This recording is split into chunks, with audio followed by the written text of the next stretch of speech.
Good morning, my fellow fanaticals. This is Chris Stanton for the CSBS. It is a gray, drizzly, kind of chilly morning out here in Illinois, but that's okay because we've got a great show for you today and a big announcement at the end of the show. But before we get to that, we're going to start off, as we always do, with calling out the BS. Calling out the BS, our first issue today is, I don't know if you saw this in the news, but two men in Pennsylvania, a sports bar, got into an argument over who was better, Michael Jordan or LeBron James. Not too uncommon. We all do that. In fact, that's one of the more common debates in regards to the NBA. Here's the difference of this one, though. This one ended in a stabbing. No word on who won the argument, but yeah, some guy in Pennsylvania got into an argument with a guy who was wearing a LeBron jersey in a bar, and it ended in a stabbing. You know, fans, it's okay to root for your team, support your team, and even have friendly debates. But it's just a game. This is just a mode of entertainment. This is like stabbing somebody over which season of Friends is the better season. Or what's better, Home Improvement or Seinfeld? It's Home Improvement, by the way. But we're going to just go ahead and say, stop the madness. Good God. Nothing can ever happen in sports that's worth stabbing somebody over. So we're not going to harp on that, but from what I understand, the guy is okay. It's just superficial lacerations. He's out of the woods. He's not going to be permanently hurt. But the fact is, a guy shouldn't have to go out for a nice drink, talk some sports, and worry about getting stabbed. To football, though, Aldon Smith. It was just released the other day by NFL.com that Aldon Smith is charged with 3 felony counts of illegal possession of assault weapons. This stems from an incident that happened last June in 2012. It happened June 29th, and Smith had a house party in his home in Santa Clara. And during this party, he was charging a $10 entrance fee, and over the course of the night, gang members started showing up. Well, Smith, who happens to have a lot of firearms, apparently made them available to some of these people. And at one point, somebody was firing into Smith's garage. Smith later got his guns and was firing into the air, in his words, to disperse the crowd. And even his friend grabbed a gun and shot it in the air to help dissipate the crowd. In the end, 2 people got shot. Now he's avoiding charges for attempted murder at this point, and there seems to be no evidence to say that he was the one who shot them. But come on, this is a guy who currently is in rehab for a substance abuse problem because he got caught with his 2nd or 3rd DUI, and now we've gotten word that he has illegal semi-automatic assault weapons, and that he's throwing parties in which gang members are present. How does this man still have a job? And here's the thing that really gets under my skin. This really pisses me off. The 49ers knew about this. They knew about it. I understand not making it public, and I understand not making a public comment about it until the charges are released. However, how is this guy still employed by that team? At some point, you've got to say that the stance and basically the morals of your organization as a whole take precedent over the talent level of a player. I don't care how talented they are. There's a reason why the Falcons dropped Michael Vick for dogfighting even before his trial started. There's a reason why so many players, guys like Leonard Little and Dante Stallworth, were kicked off their teams when they were convicted of killing people while driving under the influence. This kind of thing does not get a free pass. This is the kind of thing that needs to be punished, and the 49ers need to send a message and dump Aldon Smith because, quite frankly, he's gotten too many chances. I mean, I'm all for second chances, but this is too many. And when you start talking about picking up felonies, yeah, my sympathy and my understanding completely runs out. On to the next one. 3 Tampa Bay Buccaneers players now are out with MRSA, which is a form of infection. What's going on in Tampa Bay? Do they not clean their facility? Do they not have a team doctor? Do they not take a day off and say, maybe we shouldn't bring people in today. Oh well, I don't know what's going on, but here's what I would do if I were them. I would take a day off from practice, and I would take everybody, all of them, to the hospital. Get them all checked out and make sure they're all on some sort of strong antibiotic to make sure that they don't catch this terrible infection. And then while you're doing that, bring in some professional cleaners to sterilize the hell out of your training facility, your locker rooms, all that good stuff. Because it's bad enough losing players to injury. Losing it because of a dirty locker room, because of ongoing infections, you got to take care of that. You got to nip that in the bud. Plus, MRSA is a serious, serious illness. People die from that. Okay, this isn't like a flu. This is a serious, serious illness. So, Tampa Bay, get on top of it. If you guys got something you want to call out, give me a call, 630-534-0779. I'm here all day. You can also tweet me at the CSBS on Twitter. The last thing I just want to cover briefly. This is supposed to be a fun show. I do it for fun. This isn't something that I get paid to do. And I usually try to keep it pretty upbeat and just fun for people to listen to. But I'd be remiss if I didn't mention Adrian Peterson. Adrian Peterson's 2-year-old son died the other day because the mother's boyfriend allegedly assaulted the 2-year-old infant.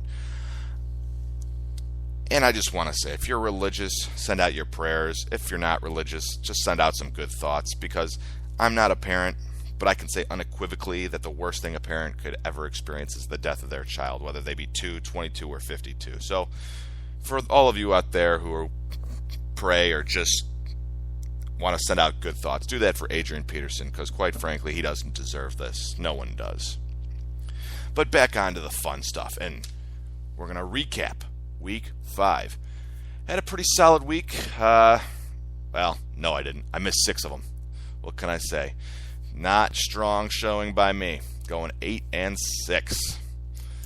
But there's some surprising teams out there. I once again wrongly picked against the Jets, and I gotta give them some credit. You know, I said last week, if they managed to pull off the victory against the Falcons, even a diminished Falcons team, I was going to start giving them some credit. And you know what? They did. They won convincingly. Geno Smith looked good. They went into Atlanta, which is a tough place in the best of circumstances to play, and they took care of business. The Raiders pulled off the upset of the Chargers. The way Phillip Rivers was playing, who would have seen that coming? But speaking of the Raiders, they just released Matt Flynn, you know, the guy they acquired from the Seahawks. God, Matt Flynn, how the mighty have fallen. He went from throwing over 400 yards and 6 touchdowns in backup duty for the Packers in a single game, getting a big free agent contract in Seattle, where he was beat out by Russell Wilson. Understandable. They then ship him off to Oakland, where he loses the job to Terrell Pryor. Terrell Pryor gets injured, and he gets another chance to start, and he fails epically. He had a very poor game, and now he is released. Man, what a turn of events in just a couple of seasons for Matt Flynn. You know, I kind of like the guy. I hope he lands on his feet somewhere, and he'll probably get picked up as a backup at some point. But, God, what a brutal couple of years for him, thinking he's going to be the starter for a couple of franchises just to be on the street. Oh, well. So a couple other upsets that happened is the Dolphins lost at home to the Ravens. Close game. Lost on a field goal. And I'll tell you something, I got to watch some of that game. That Dolphins offensive line is atrocious. They gave up 6 sacks. They're one of the worst running teams in the league. And, you know, they got to do something, because Tannehill's playing very, very well. He's making plays with his feet, making plays with his arm. He's running that offense efficiently and effectively. But that offensive line, you can't give up 6 sacks in a game. That's just embarrassing. That's mediocre. That's Arena Football League type stuff. This is the NFL. You got to man up. There's no defense anymore in the NFL. It's only a matter of, do they score a touchdown or do you get a turnover? There's no stopping anybody. Except apparently when you play the Dolphins, because they're giving up sacks like candy at Halloween. So Dolphins definitely go into the offseason with a key thing in mind. Fix the O-line. Couple other shockers here. Eagles and Giants. The Giants Not only did they lose last week, they lost again this week to the Bears. 0-6. Who would have ever thought a person with the name of Manning would go 0-6? And let's face it, Eli's nowhere near as good as Peyton. Peyton is going to go down as one of the greatest, if not the greatest quarterback of all time. Eli, while winning a couple Super Bowls, is borderline Hall of Fame. I personally wouldn't put him in. His regular season numbers aren't that spectacular. Yeah, he's got some good fourth quarter comebacks, and yeah, he's got the 2 Super Bowl rings, but so does Jim Plunkett. For those of you who don't know, Jim Plunkett was a quarterback for the Raiders who was a first round pick and was generally considered to be a bust until they won a couple. So, I like Eli, I like Victor Cruz, I like Hakeem Nicks, but 0-6? I mean, God, they're doing their best impression of the Jaguars, who are playing the Broncos this week in what's going to be a slaughter, and we're going to talk about that later. But here's the fun thing about that. The line on that game right now is 26 points. It started out at 28. 28 points, which is the largest since, I think, 1973 when they started keeping track of this stuff. That's just a slap in the face. If you are a professional team in any sport, I don't even care what the sport is at this point, and the other team, the opposing team, is a 28-point favorite, people's jobs are going to get taken away. People's heads are going to roll. That team needs to be gutted and shipped out. And you know what? So does the owner. Because when you have this kind of futility in your franchise, this goes to the owner. He's the one who puts the people in place. This is the people who basically approves all the moves and who determines the shape your franchise is going to take. And right now, the shape of this franchise is a giant goose egg because there is no way in hell they're going to beat the Broncos. Yeah, you listen to places like Mike and Mike and other ESPN national shows talking about this game. Oh, they're a professional team. Anything can happen. No, it can't. They're not good enough. They won't win. End of story. Goodbye. And you know what? The Broncos are probably going to cover that 28-point spread, which is now 26, because so many people are taking the points because common sense says an NFL team is not going to lose by 28 points. Yeah, they're gonna. So, in this week's Pick'em, which we'll get to in a few minutes, the Broncos over the Jags and cover. But before we talk about that, there has been a ton of injuries going on in the NFL, and some of the big ones. Julio Jones lost for the season. The Falcons were having it rough enough, going 1-4 to open the season. They're already too far behind the Saints to realistically catch up to them for the division. But the NFC's been so awful this year that there was still a good chance for them to make the wild card. Not without their best offensive weapon, not without their big free agent Steven Jackson, not without the plethora of other guys that they have lost to injury. God, it has just been brutal for the Falcons. And I don't think they're recovering from this one. You can't lose your best offensive weapon and not somehow be affected. Ask the Patriots. Ask them how the loss of Gronkowski and Welker have been affecting that team. I bet you Tom Brady might give you a nice little answer of how he misses them. And one more thing before we get to this week's picks. The Chicago Bears. Talk about injuries. If you are a Chicago Bear and you're on the defensive line, you better make sure your health insurance is intact because they have got a rotating door of the walking wounded over there. I mean, these guys.